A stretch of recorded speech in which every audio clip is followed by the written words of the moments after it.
Oi, gente. Pois é, o governo Trump está fazendo o que o Bolsonaro queria fazer. Que é o quê? O Bolsonaro queria prender o Alexandre de Moraes e os outros juízes da Suprema Corte. Verdade que ele queria fazer mais do que prender, vocês sabem disso, por causa da trama golpista, né? Mas ele queria também prender o Alexandre de Moraes. Pois é, o Trump mandou prender uma juíza. Por quê? Porque essa juíza aqui, a Hannah Duggan, né? Ela questionou os agentes de imigração. E aí ela foi acusada de impedir a detenção de um imigrante. Só que ser um imigrante ilegal é um delito administrativo, não é um crime passível à prisão. Então quem está agindo de forma ilegal é o FBI e é o ICE. Mas em governos autoritários, em governos que alguém se pretende rei, com poderes absolutos, né?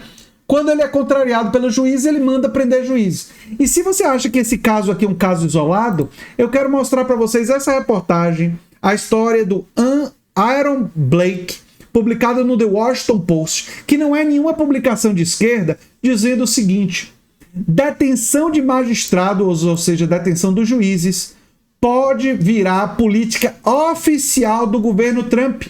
Ou seja, eles podem ter a política agora oficial, depois do caso da Hannah Duggan, de prender juízes que estão incomodando eles, que estão tentando bloquear as ações extremas que contrariam a Constituição dos Estados Unidos. Só para pegar um trecho da reportagem do Aaron Blake.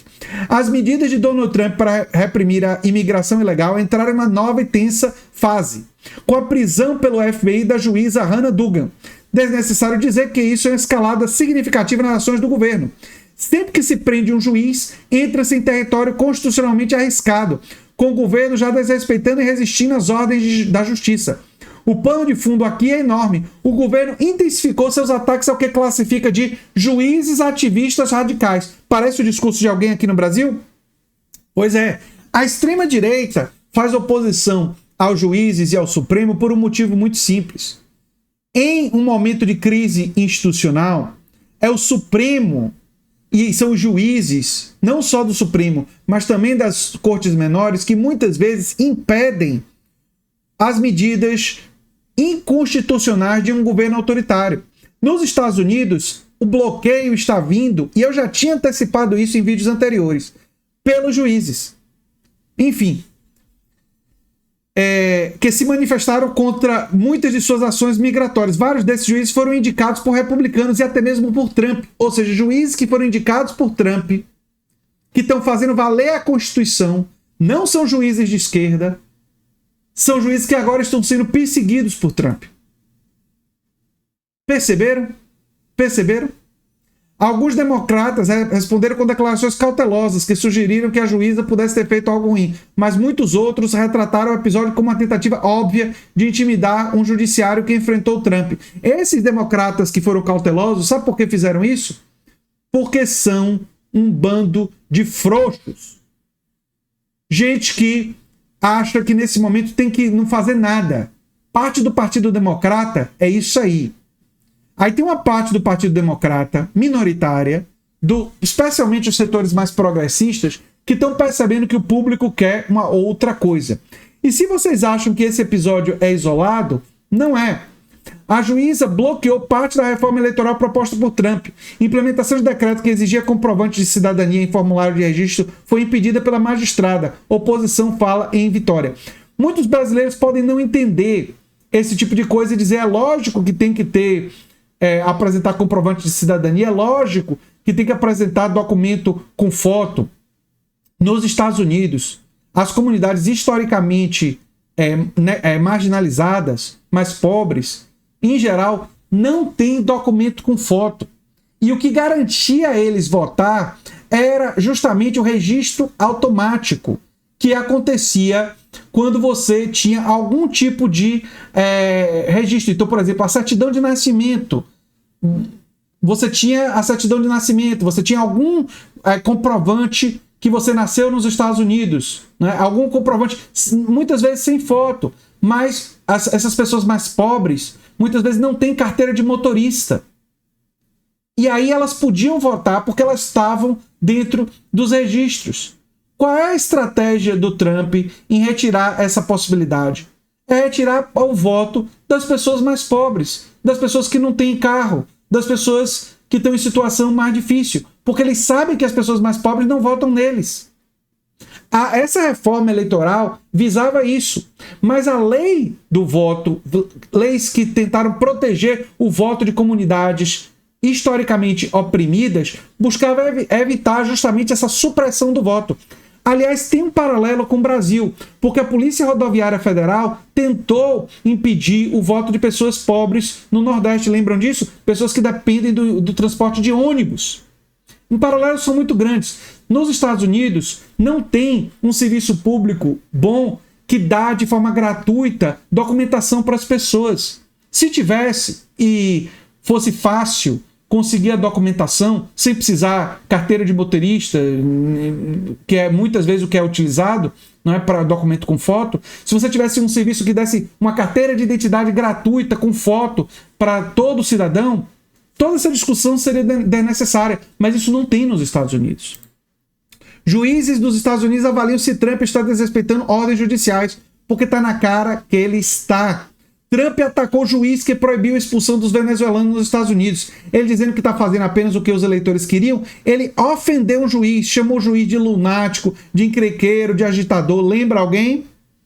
Pois é.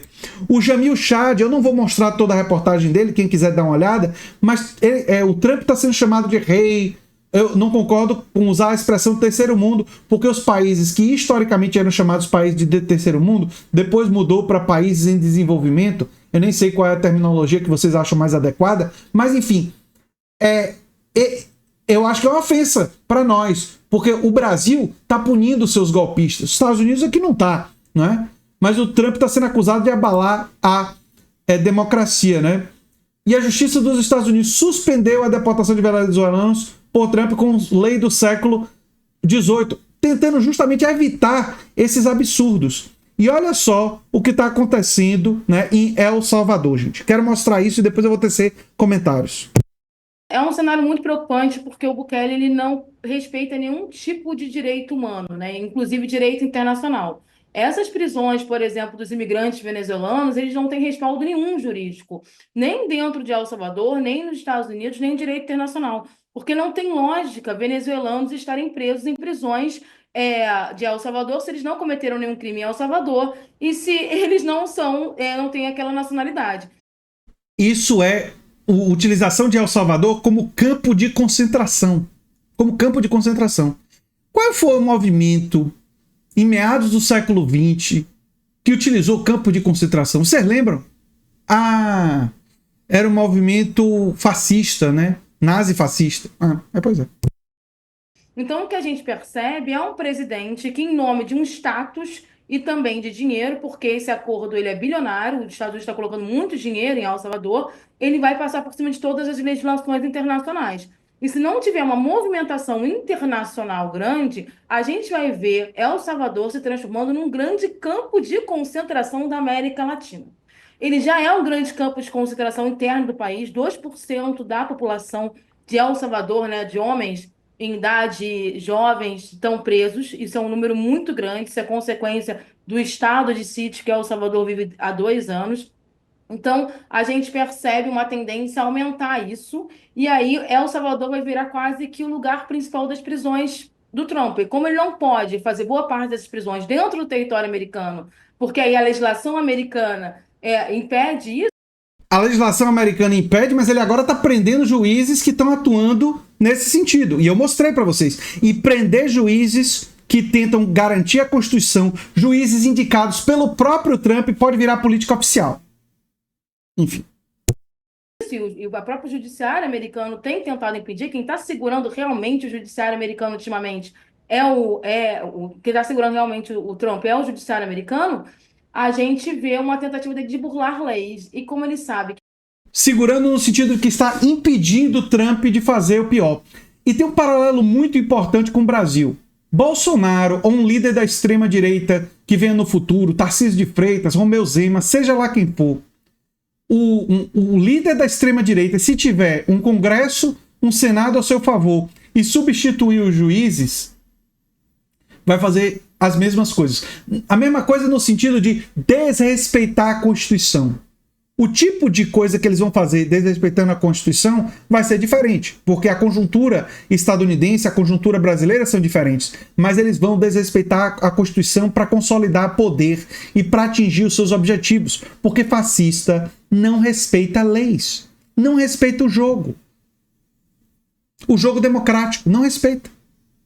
E nós defendemos não a democracia liberal, nós aqui no canal defendemos uma democracia muito mais profunda. Mas essa democracia mínima que nós temos, os mecanismos democráticos, tem que ser preservados até para a gente lutar por uma democracia maior no futuro. Porque sem essa, não dá nem para lutar por uma outra mais profunda que nós defendemos. Internacionalmente, né, as organizações elas estão muito frágeis, é muito difícil você conseguir resgatar essas pessoas. Essas pessoas estão em cárcere em El Salvador. Essa que é a verdade. Os advogados não conseguem ter contato, a Suprema Corte de El Salvador não funciona mais porque ela é pró-Bukele. Então a gente tem uma situação internacional muito complicada e um perigo para a gente observar. Porque El Salvador vai virar um grande campo de concentração, quase que um despejo dos indesejáveis dos Estados Unidos. É como se a gente estivesse vendo um filme distópico na realidade. Sem dúvida. E o Trump já falou em mandar para El Salvador até mesmo cidadãos estadunidenses. E, gente, isso daqui é um alerta para o Brasil. Ano que vem tem eleição aqui no Brasil. E eu peço que vocês compartilhem esse vídeo, não porque eu estou falando da situação dos Estados Unidos. Eu estou falando de uma situação que pode vir para o Brasil. Se um presidente de extrema-direita for eleito no Brasil e consolidar poder, ele irá desrespeitar a Constituição, ele irá desrespeitar as leis, como o Bolsonaro fez. Bolsonaro desrespeitou as leis eleitorais com a PEC Kamikaze. Bolsonaro desrespeitou as leis sanitárias na época da pandemia. Cometeu crimes sanitários, as evidências disso estão no CPI da pandemia. Bolsonaro desrespeitou as leis brasileiras em todos os sentidos com relação a conspirar contra a democracia. As evidências para isso estão no relatório da Procuradoria-Geral da República. E aí eu peço para vocês para dizer o seguinte: vocês acham que é uma coincidência que Bolsonaro e que Trump são de extrema-direita? E qualquer que seja o líder de extrema-direita que venha na eleição do ano que vem, ele não pode ser vitorioso. Ele não pode. Porque se for, é isso aí que ele vai fazer. Desrespeitar a Constituição para consolidar poder. Pode não fazer exatamente a mesma coisa que o Trump está fazendo, porque o Trump está fazendo uma coisa específica em relação à imigração dos Estados Unidos. No Brasil, o desrespeito à Constituição seria diferente. O alvo do desrespeito. Mas o desrespeito da Constituição em si iria existir. E claro que seria feito para beneficiar os ricos, os poderosos, o agronegócio. E sabe qual é o alvo deles aqui no Brasil? Eu vou antecipar para vocês. Os movimentos sociais progressistas. Então eles iriam atacar o MST, o MTST, né, o movimento sem teto e o movimento das pessoas sem terra, né? Dos trabalhadores sem teto, do movimento dos sem terra. Todos esses movimentos sociais progressistas seriam criminalizados e essas pessoas seriam presas em massa. Todos os movimentos sociais, sindicatos seriam destruídos. Esse é o plano da extrema-direita para o Brasil. Não é muito diferente em termos de desrespeito à Constituição do que está acontecendo lá. E eu faço esses vídeos como um aviso, porque quem avisa, amigo é. Eu sou André Teixeira Jacobina, o canal é a Nova Máquina do Tempo, e se você gosta do que a gente faz, se inscreve, dá um like, compartilha, quem sabe vira membro ou apoiador, quem sabe faz um dos nossos cursos, ou manda um pix para andretj@terra.com.br. Um abração e até o próximo vídeo. Você pode também fazer os cursos, né? Estão no comentário fixado, né? Assim como todas as outras informações. Um abração, gente.